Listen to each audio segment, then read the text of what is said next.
Today, you still have a real chance to turn your dreams into reality, to make yourself into exactly what you want to be, no matter who you are or where you start from. That's why we should be doing everything we can to make the most of the opportunities that have been given to us.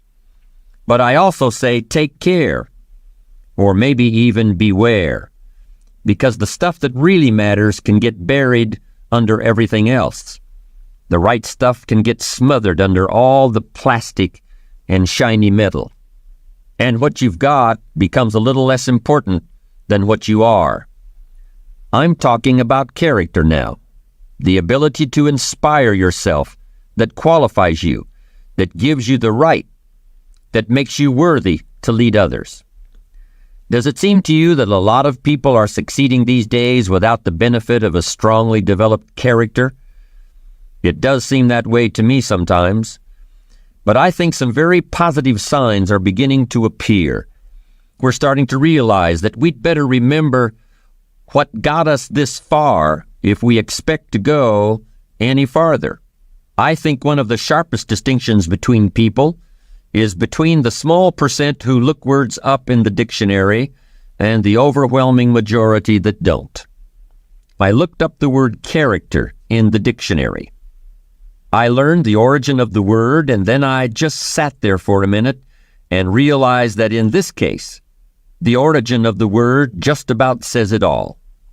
Character is derived from the Greek word for chisel. And of course, a chisel is a sharp steel tool used for making a sculpture out of a hard or difficult material like granite or marble. And a chisel is also used for stripping away waste material from an object, stripping away stuff that might get in the way in order to get down to the essential thing, the thing that really matters. You've got to chisel your character out of the raw material of yourself, just like a sculptor has to create a statue. The raw material is always there. Everything that happens to you, good or bad, is an opportunity for building your character. Character doesn't refer to other people. It doesn't refer to having power over other people or getting other people to follow you or gaining favor with other people. Character is something that you have and that you are. You could be marooned on a desert island, and your character would still be important. In fact, it would likely be very important in that situation. But charisma wouldn't do you any good at all. Charisma requires the presence of others, while character is all about you. Character is the person you are after you've chiseled and have gotten past all the unnecessary material to what's underneath. A person of character looks within for the true source of inspiration and energy. Powerful personalities often resist delegating authority, but it's an attitude of character for a leader to refrain from making himself or herself the indispensable heart and soul of an organization. People of character are usually well loved by everyone around them, but they make it clear that their own first love is for the truth, even if it hurts. Character is the result of hundreds and hundreds of choices you may make that gradually turn who you are at any given moment into who you want to be. If that decision-making process is not present, you'll still be somebody, you'll still be alive, but may have a personality rather than a character. And to me, that's something very different. Character isn't something you were born with and can't change like your fingerprints. It's something you weren't born with and that you must take responsibility for making. You may not be able to cross the Rocky Mountains in a covered wagon, but you can still create a better life for yourself by crossing the mountains of your soul, and that may be even a greater challenge. There used to be a joke about football teams that lost every game. The coach would say, "We built a lot of character this year, didn't we?" As if character is something that you settle for when you haven't achieved what you really wanted. Or as if character is something that automatically develops in you as a result of adversity. I don't buy that. I don't think adversity by itself builds character, and I certainly don't think that success erodes it. You can build character by how you respond to what happens in your life, whether it's winning every game or losing every game, or getting rich or dealing with hard times. You build character out of certain qualities that you must create and diligently nurture within yourself, just like you would plant and water a seed or gather wood and build a campfire. You've got to look for those things in your heart and in your gut. You've got to chisel away in order to find them, just like chiseling away rock in order to create the sculpture that has previously existed only in your imagination. But the really amazing thing about character is that if you're sincerely committed to making yourself into the person you want to be, you'll not only create those qualities, you'll strengthen them and recreate them in abundance even as you're drawing on them every day of your life. Since ancient times, philosophers have seen it as the basis of all real achievement. This is the quality of courage. A truly courageous person is not someone who never feels fear, but who fears the right thing at the right time in the right way. Now, keeping in mind our idea that a courageous person is not someone who never feels fear, but who fears the right thing at the right time in the right way, let's ask ourselves if these fears really fit that definition. I think if we look a little deeper, we'll see that what really scares people about these situations is the sense that they're going to be helpless, that all their trust was placed in somebody or something, and now they've been let down and they can't do anything. They're helpless. But remember, you're never really helpless. And the sense that you are helpless, or that you might be if certain things were to happen, is something we really ought to be afraid of, and that we should refuse to accept. You're never just a victim of circumstances. No matter what happens, you're never without options that can get you back on track. It takes courage to recognize that, because it means accepting responsibility for your own future. But I would suggest that we should accept that responsibility because no one is really going to accept it for us, no matter what we may have been led to believe. Let me emphasize that underlying most fear is the fear of helplessness, of being victimized or being blown around by the winds of fate like a leaf is blown off a tree. But is that really a legitimate way of looking at things? To me, it sounds like being afraid of the dark, in which case the best thing to do is to get yourself up, out of bed, and switch on the light. After all, the people who built this country didn't feel helpless when they faced obstacles that we can hardly even imagine today. Your fears are about not living up to your ideals, about reacting instead of acting, about not taking advantage of the opportunities that are always within reach. A truly courageous person is not afraid of what might or might not happen next week or next year. He fears not making the most of every moment today. In ancient Greece, the philosopher Demosthenes went searching for an honest man, and he never found one. There was a time when telling a lie was very serious business. Lying was a very serious matter. It was also very serious if you accuse someone of lying. Today, a breach of integrity in a business matter might mean calling in the lawyers. But for hundreds of years in the past, calling someone a liar was the most common way to provoke a duel. Dishonesty was treated like a personal insult that demanded immediate redress. Everyone knew the big problems that could result if you got caught, so lying to another person took a certain amount of, what's the right word? Foolish bravery, maybe.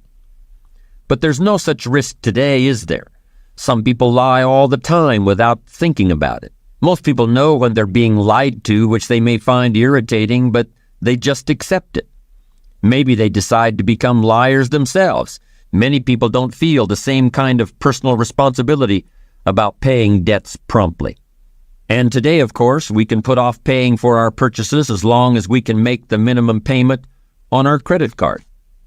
That pain that comes with having to shell out hard cash for something, the pain of maybe having to give something up in order to have this thing, we can avoid that pain.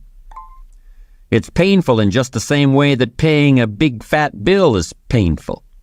In fact, we even use the same words to talk about paying debts and telling the truth. We may talk about somebody's word being like money in the bank. We talk about being held accountable, about having to account for yourself, about being called to account. If you've done something that you're really not proud of and you're called to account for it, what does that feel like? How do you handle it? What are your options when you've got to explain something that makes you uncomfortable? It's a bit like that moment of decision when the credit card bill comes every month. If you want to pay off the whole balance, there may be some pain and sacrifice involved. You may have to grit your teeth. You know that your life will be simpler in the long run, but it's going to hurt a little right now to pay off the new golf clubs or the new computer. Or how about the 60-foot yacht? I don't actually know if you can put a yacht on a credit card, but I've certainly known people who would if they could. Gritting your teeth and paying in full can hurt. So quite often it seems easier to pay the minimum and delay the pain until next month. It's easier to float the truth of your finances off into a little imaginary plastic flying carpet and sail it into the mailbox. Of course, it's not really a flying carpet. It's more like a boomerang that's going to come around and hit you in the back of the head someday. What a tangled web we weave when at first we practice to deceive. Maybe you think I'm being a bit tough here. Am I really saying that in every instance you've got to tell the truth, the whole truth, and nothing but the truth? So if somebody asks me, "How are you today?"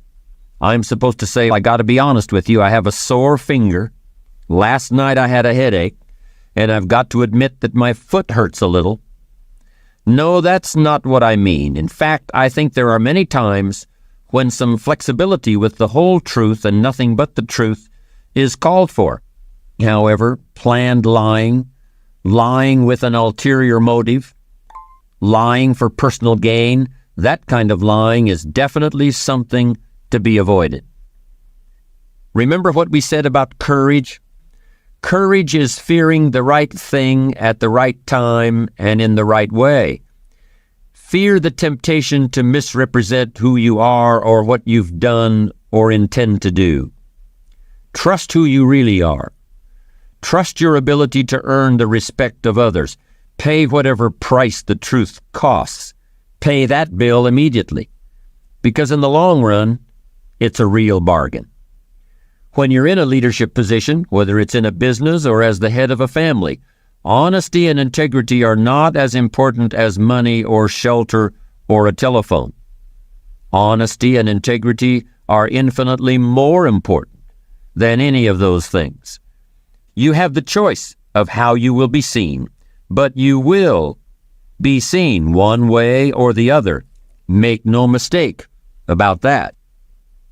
Leadership of a family demands even higher standards of honesty and integrity. And the stakes are higher too. You can replace disgruntled employees and start over. You can even get a new job for yourself if it comes to that. But your family can't be shuffled like a deck of cards. It might be tempting, for the sake of consistency, to assert that you should always tell the whole truth exactly as you see it in every situation. But I've lived long enough in the real world to know things just aren't that simple. Shakespeare wrote of one of his characters, "Every man has his fault, and honesty is his.